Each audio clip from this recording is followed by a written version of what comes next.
իդեալ համակարգը եկամտահարկի վերադարձի օրենքի շահառուների միջև տեղաբաշխում է մինչև 2.5 միլիարդ դրամի վերանորոգման սերտիֆիկատներ։ 5000 ընտանիք կարող է ստանալ 500,000 դրամ արժողությամբ վերանորոգման սերտիֆիկատ, մոտենալով իդեալ համակարգի ցանկացած խալոցրա։ Շնորհակալություն, ես տեղեկատվական սպառնալիքների մասին խոսեմ մեր աշխատությունում։ Տեղեկատվական գլխավոր սպառնալիքները կապված են Հայաստանում մեդիայի եւ Հայաստանում այն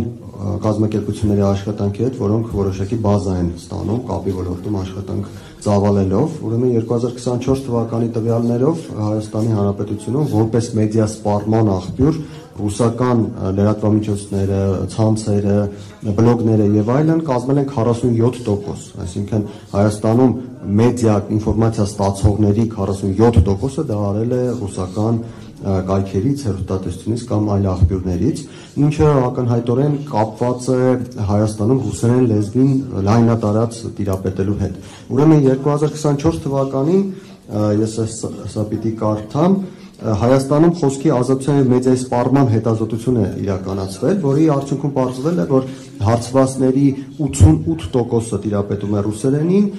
հաջորդ տեղում անգլերենն է 33%, երրորդ տեղում ֆրանսերենն է 4%, այսինքն Հայաստանում համատարած ռուսերենի տիրապետում են մարդիկ, այլ լեզուներին շատ քիչ են տիրապետում,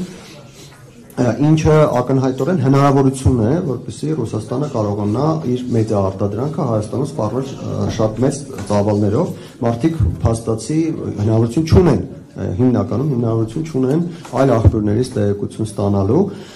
ինչի համար Ռուսաստանը շատ մեծ, շատ տքնաջան աշխատել է տարիներ շարունակ, եկեք հիշենք, որ շատ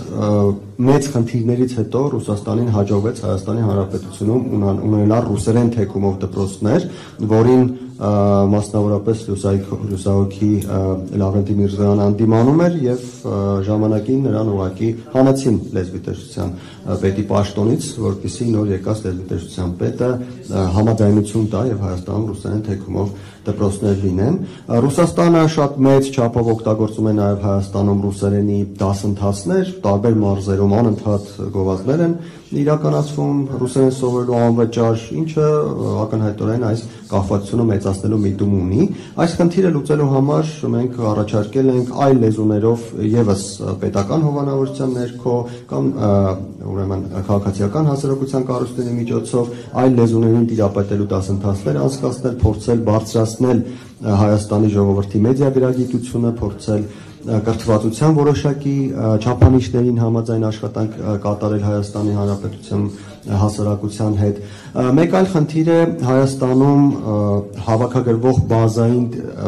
տիրապետող կազմակերպությունների գոյությունը, մինչև վերջին տարիները Հայաստանում բջջային կապի ոլորտում գործող բոլոր 3 կազմակերպությունները ունեին ռուսական հետք, գիտենք Բիլայններ, MTS-ներ եւ Յուքոմում աշխատում էր Մեգաֆոն ընկերությունը ռուսական, հիմա 3-ն էլ լքել են Հայաստանի Հանրապետությունը, բայց այս պահին Հայաստանի Հանրապետությունում կա Ռոստելեկոմ ընկերությունը, որը ահռելի բազա ունի տվյալների, ինչը ակնհայտորեն Ռուսաստանի համապատասխան ծառայությունների համար շատ յուղոտ կտոր է։ Այսքանը հաջորդը ֆիզիկական սպառնալիքներն են։ Շնորհակալություն, ֆիզիկական սպառնալիքների մեջ մենք ամենաառաջին առանձնացրել ենք ադրբեջանական հնարավոր հարվածները, ուղիղ ֆիզիկական հարվածները եւ դրանց գործիքայնացումը Ռուսաստանի կողմից։ Տեսականորեն առանձնացնում ենք 2 սցենար հնարավոր, առաջինը դա հենց բուն ինտերվենցիան է Հայաստանի Հանրապետության տարածք, այսպես բարենպաստ միջազգային իրադրության մեջ եւ դրա գործիքայնացումը Ռուսաստանի կողմից, ինչ նկատի ունենք թերևս վերջին 100 տարվա մեջ արդեն մի քանի անգամ կրկնված մի իրավիճակ, երբ որ ադրբեջանական կամ նախկինում դա եղել է թուրքական որոշակի ներխուժում է տեղի ունենում Հայաստանի Հանրապետություն եւ հայկական կողմը ստիպված գնում է եւ այսպես կապիտուլյացիոն որովե պայմանագիր ակնքում Ռուսաստանի Դաշնությանը դրա դիմաց փորձելով ստանալ պաշտպանություն։ Այդ փրկելու, այսպես ասենք, սցենարը եւ այդ փրկվելուց նորից տարածներ կամ նույնիսկ պետականություն կորցնելու հնարավորությունը, սա այսպես ամենաբացասական, ամենառադիկալ հնարավոր սցենարն է, որը պետք է ֆիքսել, որ մի քանի անգամ առնվազն Հայաստանի Հանրապետությունում, իսկ ինչ որ բայ նաև Արցախում օգտագործվել է։ Երկրորդ սցենարը դա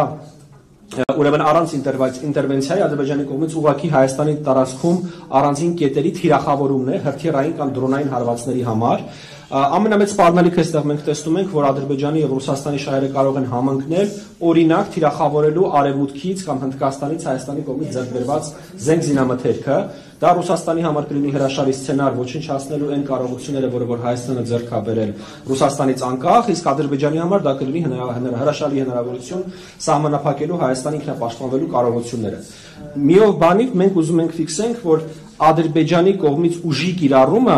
որպես կանոն տեղի ունենում Ռուսաստանի կողմից դրա գործիքայնացման շրջանակներում։ Սրա երևի թե ամենամեծ ապացույցը 22 թվականի իրադարձություններն են, երբ որ Հայաստանը ըստ էության հողի վրա մերժում է Ռուսաստանի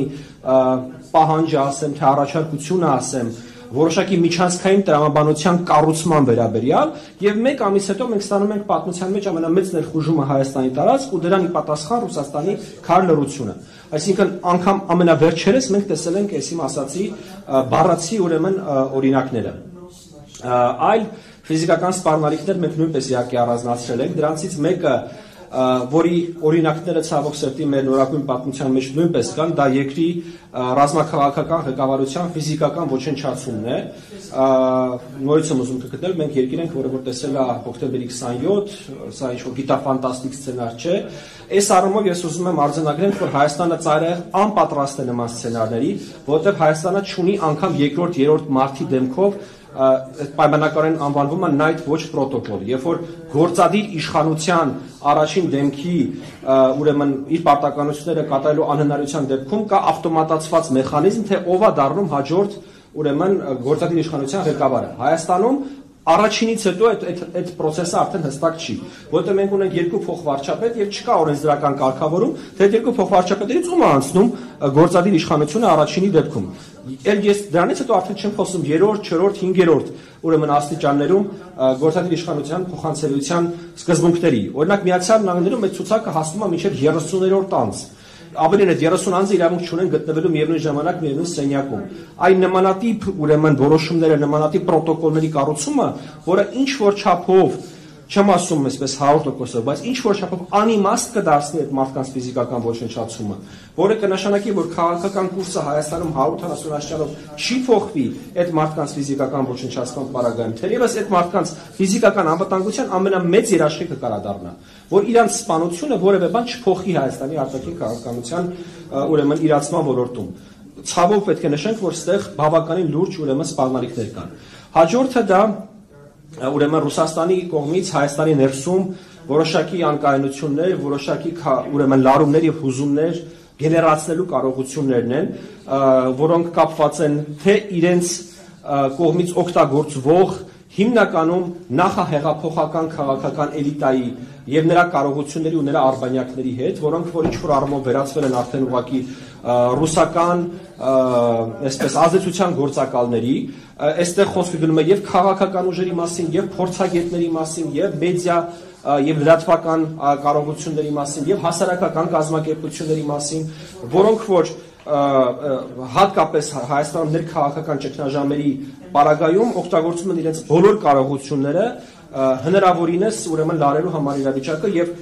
հատկապես 26 թվականի ընտրություններին ընդառաջ մենք կարծում ենք, որ այս ուրեմն հարթությունը պետք է լինի մեր ուշադրության կենտրոնում։ Մեկ այլ բաղադրիչ է ուրեմն էթնիկ հայ Ռուսաստանի քաղաքացիների ուրեմն բաղադրիչը, որոնք որ գտնվելով Ռուսաստանում եւ պարբերաբար վերամշակվելով, այսպես ասենք, ռուսական ռոպագանդայի ներքո ունեն բավականին սպეციფიկ պատկերացումներ Հայաստանի որպես պետության դրա ապագայի, ոչ բոլորը բնականաբար, խոսում ենք մի զգալի հատվածի մասին, հա,